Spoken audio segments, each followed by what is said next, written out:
Donald Rumsfeld admitted in a recent interview that he gave to the Times that he actually didn't agree with George W. Bush on every aspect of the Iraq War. It certainly appeared that he was in lockstep, and all of them were in lockstep. George Bush, Dick Cheney, Paul Wolfowitz, Donald Rumsfeld, and the rest of the neocons, Bill Kristol, you name it. But like I said, now he's saying, well, there was one little area of disagreement. So let's get into this. They say, quote, during the Bush years, Rumsfeld had consistently defended the administration and the decision to go into Iraq, but recently he admitted that he wasn't exactly on board with the idea that it would be possible to bring democracy to the region via the country previously led by Saddam Hussein. So here's his quote. He says, I'm not one who thinks that our particular template of democracy is appropriate for other countries at every moment of their histories. The idea that we could fashion a democracy in Iraq seemed to me unrealistic. Dude. All this time. And he goes, today, in 2015. Yeah, you know those, like, what are they called again? Liberals? They were right. This is exactly what liberals were saying all along. If you understand the history of Iraq, the fact that it's a fucking made-up country, the borders were drawn in, I think it was 1932, you have rival factions, you have religious differences, you have ethnic differences, you have nationalistic differences, all these different problems. Very different people. The fact that you slapped it together, what'd you expect? You expected them to all be like, the Kurds are like, on second thought, I love those Shias. And the Shias are like, the Sunnis, we're at each other's throats, but like, give me a hug. It was a fake country made up by Western powers. It was chaos from day one. Of course, anybody who understands the history, anybody who looks at the situation, anybody who knows the deep religious differences in the region, they would go, yeah, I don't think it's going to work if we go in there as an outside invader, topple the government, and what are we going to do? Say, all right, who's going to play the role of Thomas Jefferson?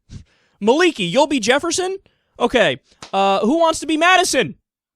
Ben Franklin, anybody? Ben Franklin? People looking like, what the fuck?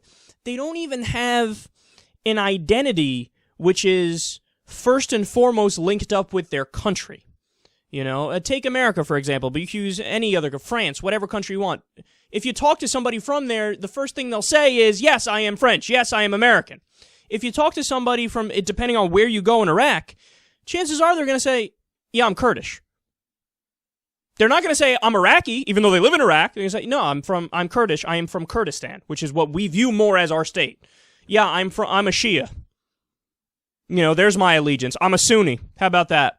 Some people who are in Iraq in the Shia regions might even say, I'm more Iranian than anything else because Iran is a Shia state. So it's fucking made up. We knew, and we've been saying all along, that it wasn't going to work if you give them a democracy.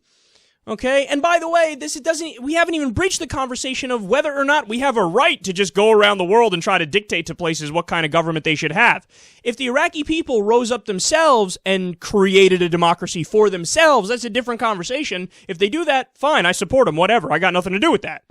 But for us to say we have the right to go in there and topple the government and create whatever kind of government we want, how fucking pompous is that? How arrogant is that? Would we accept that if Greenland started going all over the place? They topple Malaysia, and they're like, okay, now you guys will have communism.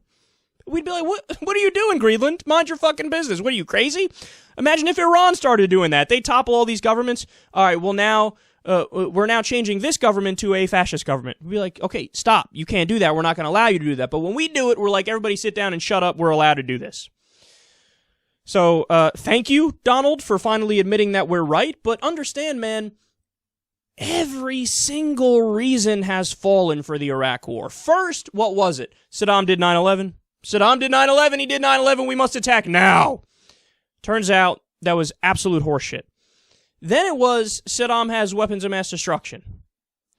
Now, understand, the implication was, he has them and he's going to use them. neither of those things were true. Number one, he didn't have them. Number two, even if he did have them, he was a Ba'athist. He wasn't a religious fundamentalist. He was smart enough to know if he launches an attack against America or anybody else, his punk ass will be blown out of the sky in 3 seconds. So that was incorrect. Then they just said he's a bad guy. Oh, really? That's a reason to topple a government? We've spoken about this a million times, guys. We just allowed Malaysia into the TPP. Malaysia has a slave system in place. They tolerate slavery. Not my words. That's not my words. That's from the AP. That's from Washington Post and other outlets that have reported on it. And we're fine with that because they're with our corporations. They'll let us exploit that labor. So this idea of like, oh, he's a bad guy, so we should topple him. Saudi Arabian government is fucking horrendous. They behead atheists. They behead people for sorcery and witchcraft, which doesn't fucking exist. For drug smuggling, you get beheaded. Please, they're as bad as it gets, but we, since they're our buddy, okay, it's whatever. Well, it was the same thing with Saddam. We're not really going after him because he's a bad guy. We're fine with bad guys as long as they're our buddies. So everything has fallen. The last one that was remaining was, well, we're just good guys, we're Americans, and we want to bring them democracy. It turns out on that front, too, nonsense! Even the biggest neocon, Donald Rumsfeld, was like, come on, really? We're going to bring them democracy? That's what we're going to bring them democracy. I mean, you have to be an idiot to believe that. Which explains Bush, because Bush was like, all right, Dick and Don, so are we going to, bring them the freedom juice?